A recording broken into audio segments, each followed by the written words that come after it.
Hello friends, तो आप सभी का स्वागत है आपके अपने बैंकिंग एज चैनल पे। और इस बैंकिंग एज चैनल को अभी तक अगर आपने सब्सक्राइब नहीं किया है तो कर लेना, क्योंकि मैं आपके लिए डेली इसी प्रकार की रीजनिंग से रिलेटेड पज़ल लेके आ रहा हूँ, ताकि आप SBI PO प्रीलिम के एग्ज़ाम में अच्छे से परफॉर्मेंस दे पाओ और सिलेक्शन ले पाओ। ठीक है, जो जो स्टेप मैं आपको बता रहा हूँ, जिस जिस तरीके की पज़ल बता रहा हूँ और जैसे जैसे आपको उन्हें बनाना सिखा रहा हूँ, अगर आपने स्टेप फॉलो कर ली तो एग्ज़ाम में अगर इस तरीके की पज़ल आती है तो आपको डेफिनेटली बन जाएगी, ये मेरी गारंटी है। ठीक है, बशर्ते ये है कि आपने प्रैक्टिस की हो, अच्छे से प्रैक्टिस की हो, क्योंकि एक बार में सॉल्व करने से कुछ नहीं होता। हमें एक चीज़ को बार बार सॉल्व करना पड़ता है। करत करत अभ्यास के जड़मति होत सुजान, ये कहावत तो आपने सुनी होगी, ये दोहा है ना। तो ये बिल्कुल हमारे जीवन से रिलेटेड है। अब मैं आपको ये पज़ल दिखाने जा रहा हूँ। ये पज़ल हिंदी में है, लेकिन मैं आपको इंग्लिश में भी समझाऊंगा। ठीक है, इससे रिलेटेड अगर कोई डाउट हो तो आप मुझसे कमेंट बॉक्स में पूछ सकते हैं। ठीक है, थैंक यू। अब आप पज़ल देख लीजिए।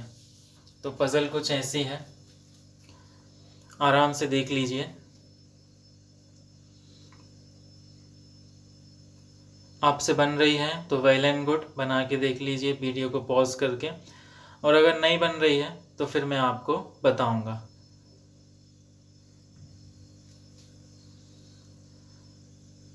ठीक है, पज़ल आपने देख ली होगी, तो मैं आपको बताता हूँ कि इस पज़ल में क्या लिखा है और क्या क्या हमें करना है और कैसे करना है। ठीक है, PQRSTV 1 2 3 4 5 6 छः छात्र हैं जो एक कक्षा में पढ़ रहे हैं। उनमें से हर एक की लंबाई और वजन अलग अलग है।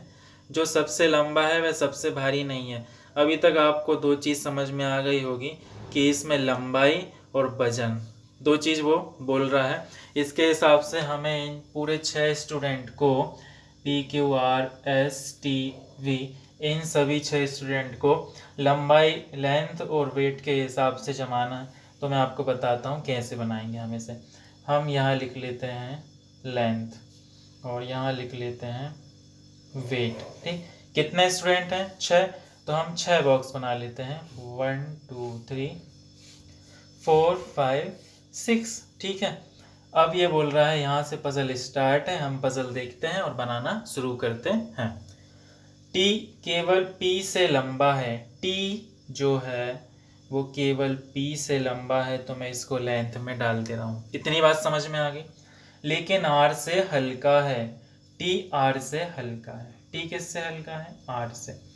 और ये जो है वजन यानी वेट के हिसाब से बोल रहा है, तो मैंने यहाँ पे वजन लिख दिया। क्यू एस और पी से लंबा है और केवल टी और भी से भारी है। कौन? क्यू जो है, क्यू जो है वो एस और पी से लंबा है। एस और पी से कैसा है?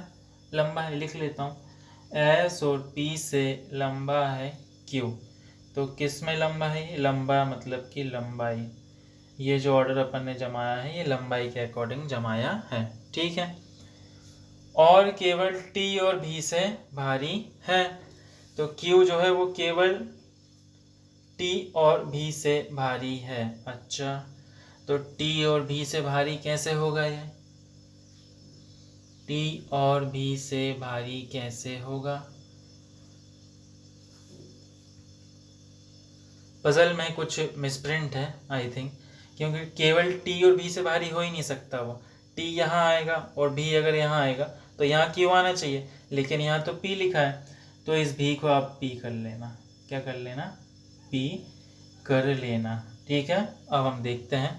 क्यू जो है वो केवल टी और पी से भारी है, यहाँ मैं क्यू लिख सकता हूँ। ठीक है, ये वाली लाइन क्लियर हो गई। पी केवल एस से हल्का है। पी जो है वो केवल एस से हल्का है। एस सबसे ज़्यादा भारी है और उससे हल्का कौन है? पी। तो ये वाली लाइन भी क्लियर हो गई। टी भी से भारी है। टी किससे भारी है? भी से भारी है। ये वजन के हिसाब से बताया उसने। एस भी से लंबा है और Q सबसे लंबा नहीं है। S किससे लंबा है? B से लंबा है। ठीक है, S B से लंबा है और Q सबसे लंबा नहीं है। और लंबाई में अब हमने एक और चीज़ देखी थी, S किससे लंबा है? B से लंबा है। तो हम यहाँ लिख लेते हैं फोर्थ, S B से लंबा है और S से लंबा कौन है? Q। तो मैं बिल्कुल जमा सकता हूँ, Q यहाँ आ जाएगा सबसे लंबा और उससे छोटा S और S से छोटा B। तो क्या हमारी लेंथ वाली पजल बन गई? बन गई। और जो जो चीज़ हमने जमा दी है हम उसको कट कर सकते हैं। तो लेंथ वाली है और लेंथ वाली है, फोर्थ और सेकंड, दो ऑप्शन हमने क्लियर कर लिए हैं। अभी 1 और 3 ऑप्शन हमारे बचे हुए हैं। ठीक है, देखते हैं। R जो है वो T से भारी है और T जो है वो B से भारी है। तो R, T और B, एक बार हम पजल को फिर से पढ़ के देखते हैं, कहीं कोई वजन का इशू तो नहीं। T केवल P से लंबा है लेकिन R से हल्का है। T R से हल्का है। ठीक है। Q S और P से लंबा है और केवल T और P से भारी है। Q T और P से, एक मिनट, पजल में हमने क्या करा? Q S और P से लंबा है। Q S और P से लंबा है। S और P से लंबा है और केवल T और B से भारी है। ये यहाँ भी लिखा था, है ना?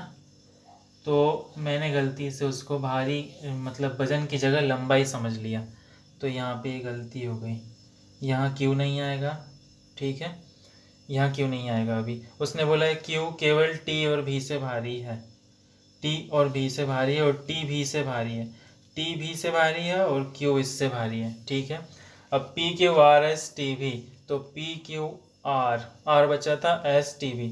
तो वेट वाली पजल हमारी बन गई है। लेंथ वाली एक और बार चेक कर लेते हैं। R T से वजनदार है, ये क्लियर है। T जो है वो B से वजनदार है, ये भी क्लियर है। ठीक है, Q S और P से लंबा है। Q S और P से लंबा है। P केवल S से हल्का है। ठीक है, T B से भारी है। ठीक है, S B से लंबा है और Q सबसे लंबा नहीं है। S किससे लंबा है? B से लंबा है। ठीक है, S B से लंबा है तो Q को मैं यहाँ रख देता हूँ और Q सबसे लंबा नहीं है, उसने लिख के रखा है नीचे, तो Q यहाँ पे नहीं आएगा। यहाँ क्या बचा है? R। तो ये है हमारी फाइनल पजल। ठीक है, गलती हो जाती कभी कभी पढ़ने में, आपके साथ भी होता होगा लेकिन मैंने यहाँ लंबाई को वजन पढ़ लिया था, सो माफ़ी चाहूँगा। आप पज़ल को देख लीजिए, ये हमारी फाइनल पज़ल है। इस तरीके से हमारा फाइनल आंसर आएगा। और अभी तक अगर आपने चैनल को सब्सक्राइब नहीं किया है तो चैनल को सब्सक्राइब कर लो और बहुत मेहनत करो मैथ्स, रीजनिंग, इंग्लिश, तीनों सब्जेक्ट की, ताकि आपका SBI PO प्रीलिम का एग्ज़ाम आसानी से निकल जाए। बैंकिंग एज चैनल को सब्सक्राइब जरूर कर लेना। Thank you. मिलते हैं नेक्स्ट वीडियो के साथ।